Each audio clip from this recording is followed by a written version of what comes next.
Look at this picture right here. Oops, no, stop.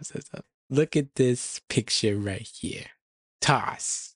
This is the face. I'm trying to pitch something to you guys. This is another pitch deck, but we're going to be talking about Toss today, and I'm calling this deck Saucy Tossy because we got the Toss, and we got the sauce today, so let's get into it. Okay, so imagine, put on your thinking caps, if you will. Be the baboony thinking.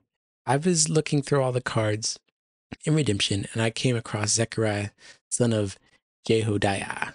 This guy's cool, prophet, priest. He says, while alone, toss all enhancements. If this character is discarded, discard all blocking evil characters after battle. But anyways, this part down here doesn't matter. But it's this part. While alone, toss all enhancements. I was like, this guy's pretty sick. But he's only a 5/6. I mean, he's just gonna die. It's not gonna do anything. He's just gonna die. 5/6 is not big enough.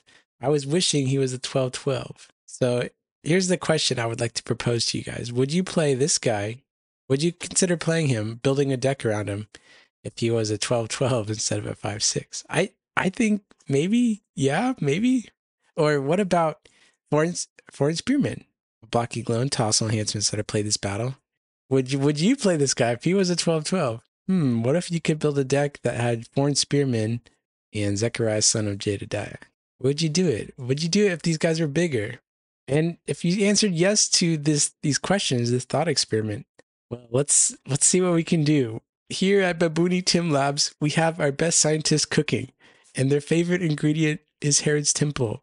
Herod's Temple is the ingredient. It's like the salt that makes all the food flavorful. Herod's Temple is like the card that makes all the decks that I like to play good. So, what if we took big boys, and what if we took Herod's Temple, and then we put them in the same deck? Yeah, because if you block or attack with a big boy, you can basically give your big boy the ability to just toss all enhancements played.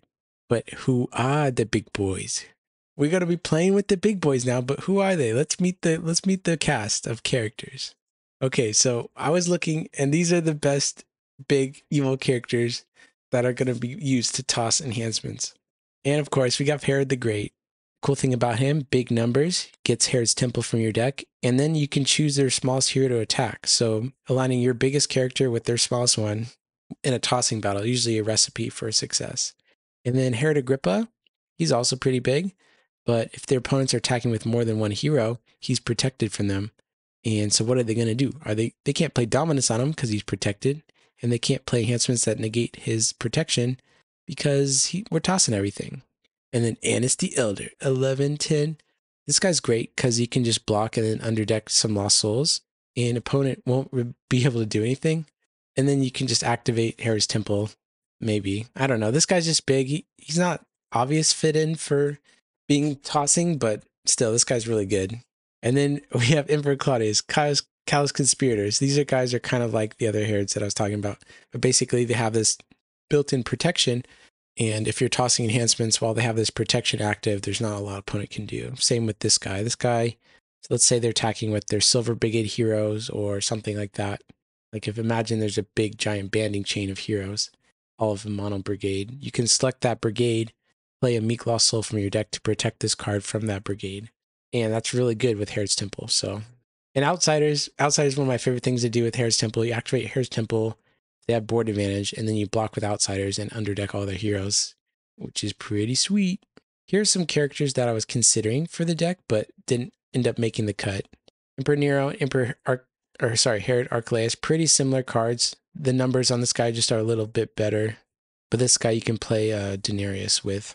The star ability on this is pretty relevant, and sometimes discarding a good card from the reserve is relevant. The searching for Roman, that's not really good. If in a vacuum, Herod Archelaus is better than Emperor Nero.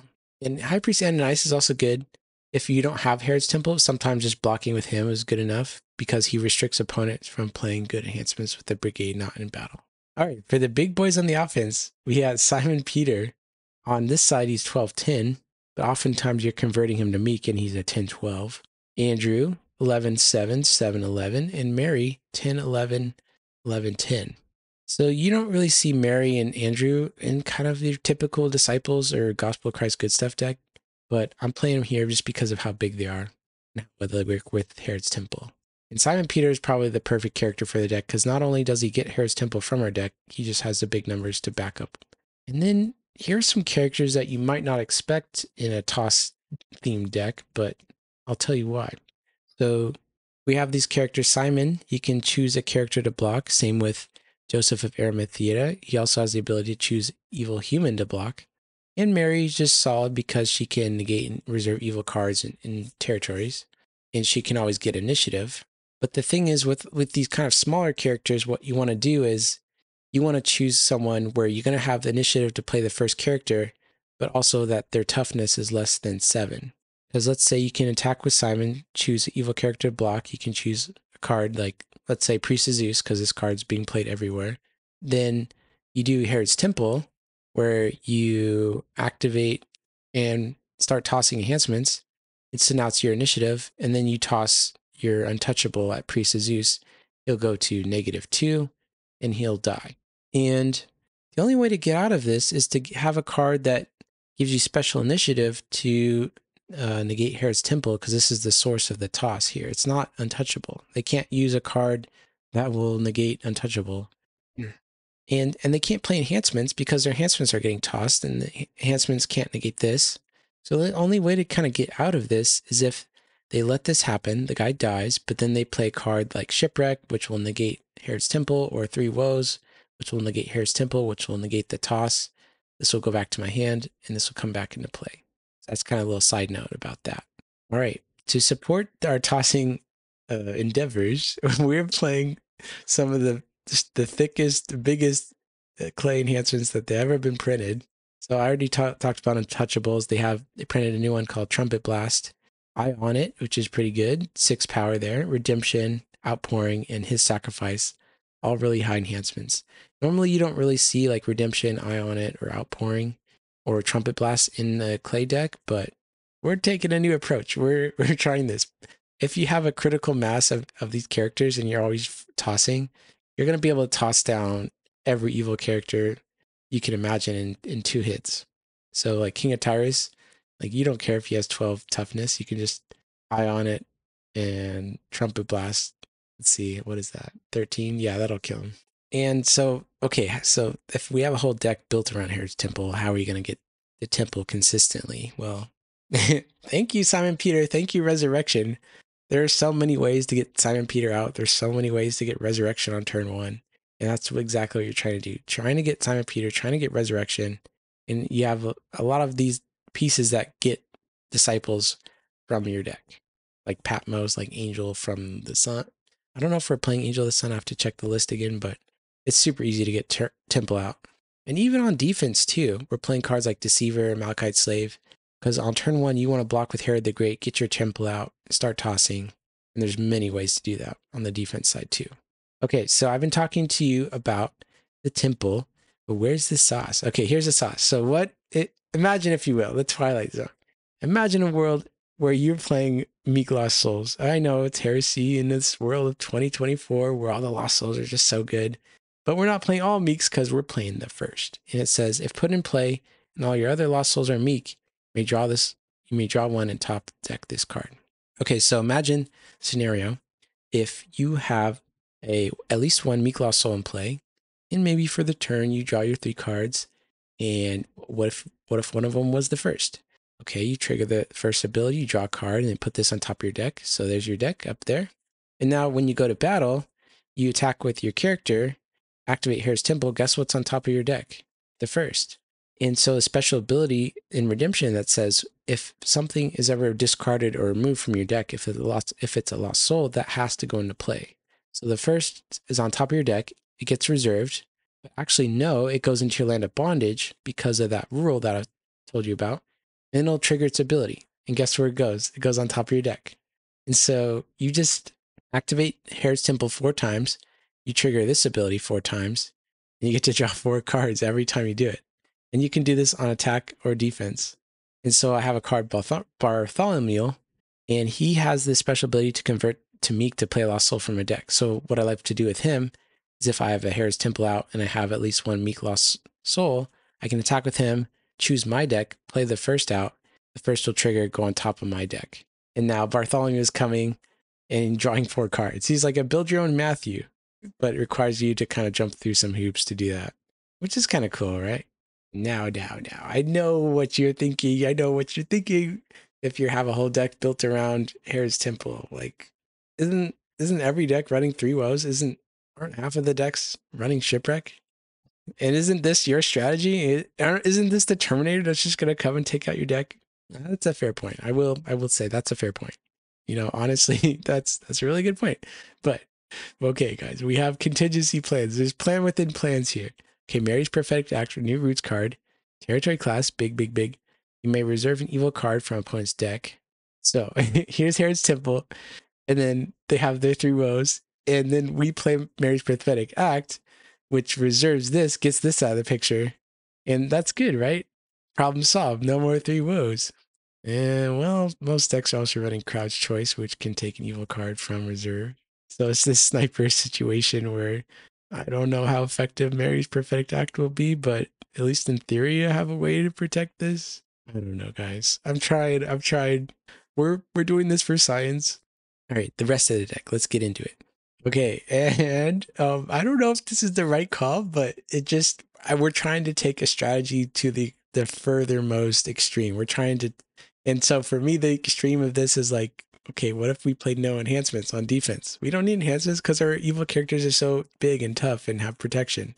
So as you can see, no evil enhancements unless you count delivered, but usually not going to be tossing delivered at anybody or winning any battles with that. And for dominance, we're running Burial, which really complements these meek lost souls here. Got the Glory of the Lord, which is just another. it's enhancement. It's a dominant that's basically like, again, we're attacking people's ability to play enhancements. This deck is wanting to toss all the time. If Herod's Temple goes down, Glory of the Lord is a great way to continue this theme of not letting your opponents play enhancements. So with a defense and an offense so character heavy, Mayhem seemed like a really, natural fit for the deck. I just played down all my evil characters, played on all my heroes, and I could draw 5 or 6 off of this. I'm playing so many artifacts too. Resurrection, definitely need this. Son of God goes without saying. Playing the Nativity version so I can get it back with stable, because you're actually going to be reserving the top card of your deck a lot. And if you ever reserve your Son of God, you want to have a way to get it back. And it's really nice to have a built-in way with Bethlehem stable. I could see an argument for Jerusalem being in the deck. So not only does this card get back NT cards from your reserve, so let's say you reserve your Second Coming or 3 woes, that can get that back, but you can also discard dominance to get back your best evil NT humans. So if they really don't have an answer to Herod Agrippa and they kill him, they're like, haha, you can just get him back at the cost of an evil dominant. I know. But sometimes sometimes you want to get rid of that, or maybe there's protecting souls or something. So I want to test out Jerusalem in this deck. Another way to protect your Herod's Temple is activating the cross, so they can't play their Shipwreck, they can't play their 3 woes.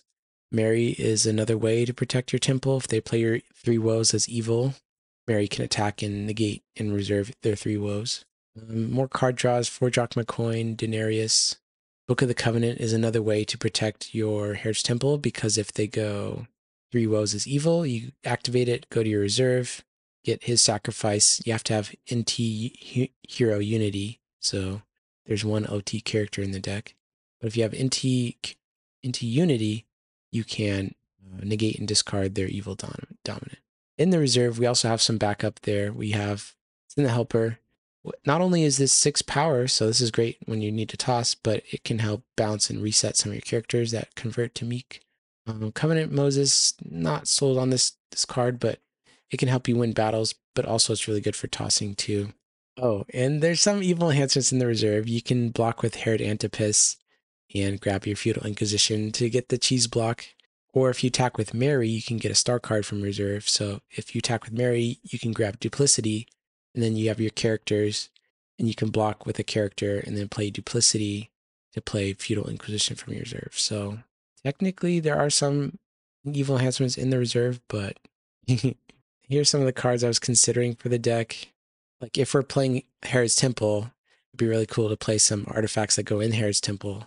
Ultimately, these didn't make the cut. I could see a version of this deck playing Nazareth, Bereans. This guy's big, but ultimately didn't seem better than some of the Gospel Christ stuff. Herod's Guard's good, but I wasn't playing that many Herods. Let's see, Goshen and Colosseum. I mean, they're okay, but I just had to make cuts somewhere. And that's the deck. That is the deck. So, based upon the single game I played and a couple lackey games I played on with this deck feels really good if you have Herod's Temple going and you know there's no Shipwreck or Three Woes involved. And there's no way that they can get rid of Herod's Temple, but you know, that's Fantasyland. That's people are going to find a ways to get around Herod's Temple. One of the ways that a lot of people have access to is actually just playing Lost Child Found. So before you block during their turn, they just play this as territory class. They bounce your Herod's Temple, and all of a sudden, you're left with all these kind of they're okay characters by themselves, but if opponents are able to, you know, they're ready and able to deal with these characters. So without Herod's Temple, the defense feels like it can just crumble, and that's a big liability. So I don't know what to do about that. Maybe something I can maybe look into is playing Overtaken, because a lot of these characters work well with Overtaken as well. And I'm already attacking with Peter and Mary, so that could be a direction to go. Maybe just adding just a few evil enhancements. Maybe going more into Herod's. I don't know and I don't know if the first combo is good enough to continue doing or not. It feels strong when I get to pull it off, but people have ways to get around this too. There's ways to break up this combo as well. But this is like a good first draft of the deck. And it's a good thought experiment of like how far can we go with the toss idea here. And this is my attempt to experiment and see. So thanks for watching. I will see you next time.